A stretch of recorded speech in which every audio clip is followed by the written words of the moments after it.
Hi.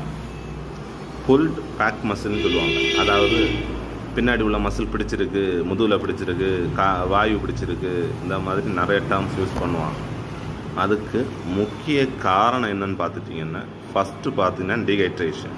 நம்ம உடம்புல நீர்ச்சத்து இல்லாத H2O லெவல் மட்டும் இல்லை, மினரல்ஸ் லெவல், அதாவது கால்சியம், மெக்னீஷியம், இதனோட அளவு குறைவாக இருந்தால் கூட இந்த மசில் கேட்ச் அல்லது மசில் புல் வரலாம். சரிங்களா? அதுக்கப்புறம் பார்த்துட்டிங்கன்னா புவர் போஸ்டர். சில ஆள் ஒரு சைடு வாங்க விளைஞ்சி நடப்பாங்க. ஓகேங்களா? அதுக்கப்புறம் பார்த்துட்டிங்கன்னா சில பேர் ரெப்பிட்டேட்டிவ் மூமெண்ட்ஸ், அந்த குனிஞ்சி செய்கிற மாதிரியே வேலை இருக்கும் அவங்க ஒர்க்கிங் என்விரான்மெண்ட்டில். அதனால் கூட அந்த மாதிரி வரலாம். சில பேர் சடனாக ஒரு மூவ்மெண்ட் பண்ணியிருப்பாங்க. அதாவது கீழே ஒரு சாதனை விழுந்துருக்கோம், ஃபாஸ்ட்டாக பெண்ட் பண்ணி எடுத்திருப்பாங்க.